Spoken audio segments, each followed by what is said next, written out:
Ya, assalamualaikum warahmatullahi wabarakatuh. Apa kabar para member www.pusatcatur.blogspot.com?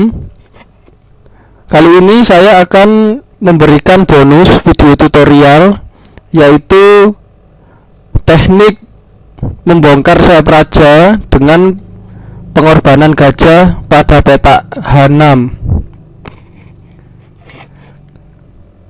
Teknik ini sebenarnya sudah sangat terkenal karena memiliki keberhasilan yang cukup tinggi. Selain itu, teknik ini wajib kita ketahui dan kita pahami sebagai salah satu senjata kita dalam menghadapi babak tengah. Apa yang dimaksud dengan membongkar sayap raja dengan pengorbanan gajah di petak H6? Yang saya maksud adalah kita nanti akan mengorbankan satu gajah kita dengan pion G dan pion H lawan dengan tujuan untuk menskakmat raja lawan. Jadi satu gajah kita nanti akan kita tukar dengan dua pion. Baiklah, langsung saja kita mempelajari teknik ini. Pada game yang pertama ini saya akan presentasikan game antara Nicolas Riumin melawan Alexander Budo yang bermain pada kejuaraan catur di Rusia. Partainya adalah sebagai berikut: D4, kuda F6, kuda F3,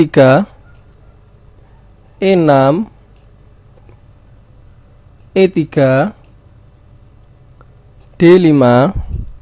Kita tidak akan membahas openingnya karena opening yang digunakan pada partai ini adalah opening yang normal. Gajah D3, gajah E7, kuda B D2, rokade pendek untuk hitam, menteri E2, kuda B D7, E4, D kali E4, kuda kali E4,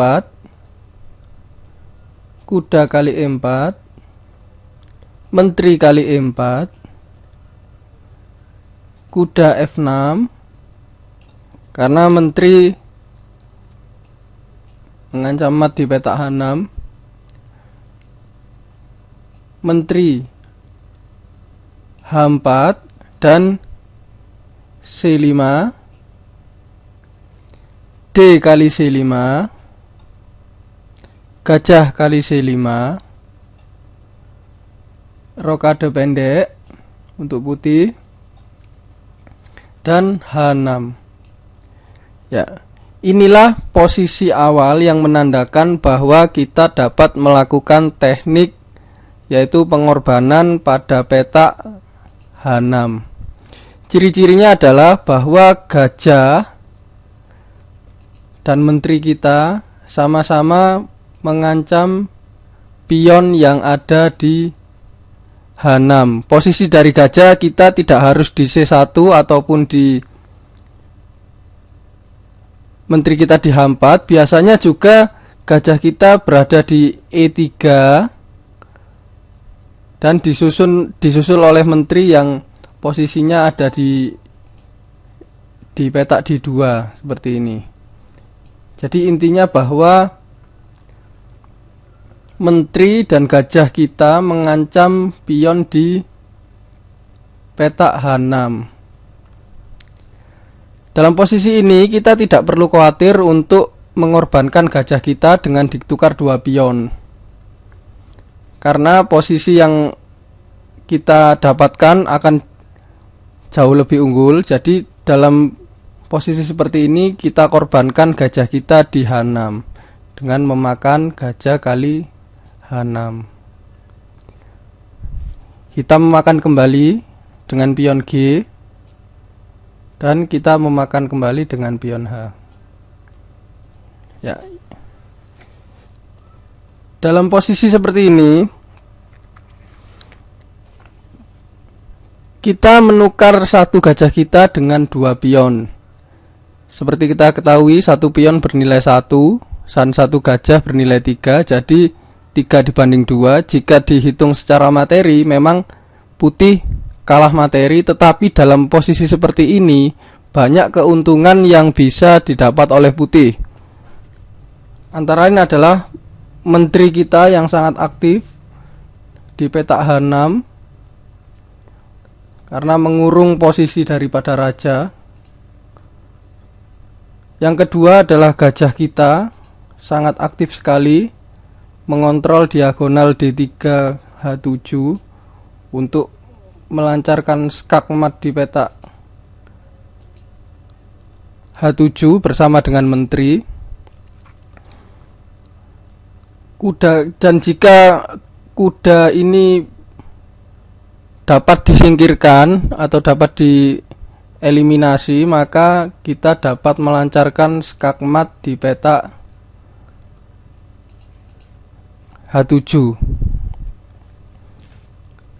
Selain itu juga kita dapat memanfaatkan lajur E dan lajur D untuk menyusupkan benteng kita ke sayap raja untuk membantu menteri dalam melancarkan skakmat.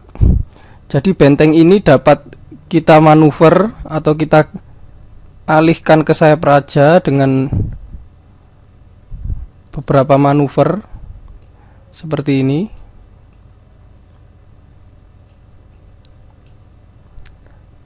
Atau juga bermanuver lewat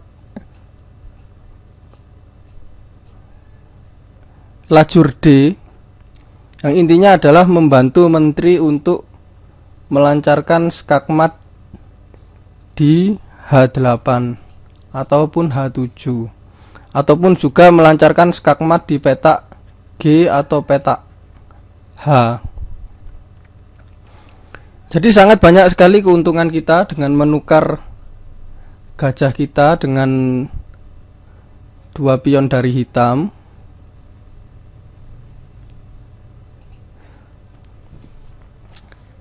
Jadi ketika posisi seperti ini, kita lihat sejenak. Kalau perlu Anda pause terlebih dahulu video tutorial ini. Kita pahami terlebih dahulu posisinya. Dalam posisi ini, tugas kita adalah pertama adalah mengeliminasi atau mengusir kuda di petak F6 untuk melancarkan skakmat di petak H7. Jika itu tidak memungkinkan, maka kita bisa melakukan manuver benteng untuk membantu menteri melancarkan skakmat di petak H8. Manuver ini bisa lewat lajur E ataupun lewat lajur D.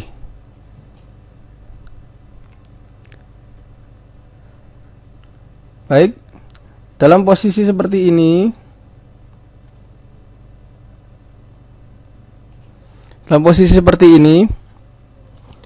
ada beberapa kemungkinan langkah dari hitam.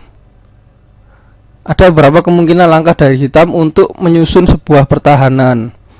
Yang pertama adalah, perhatikan posisi seperti ini. Kemungkinan langkah dari hitam adalah, pertama adalah benteng ke E8.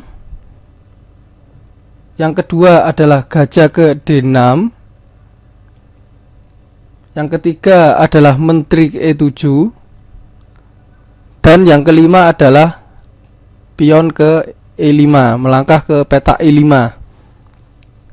Jadi itu adalah beberapa kemungkinan langkah dari hitam.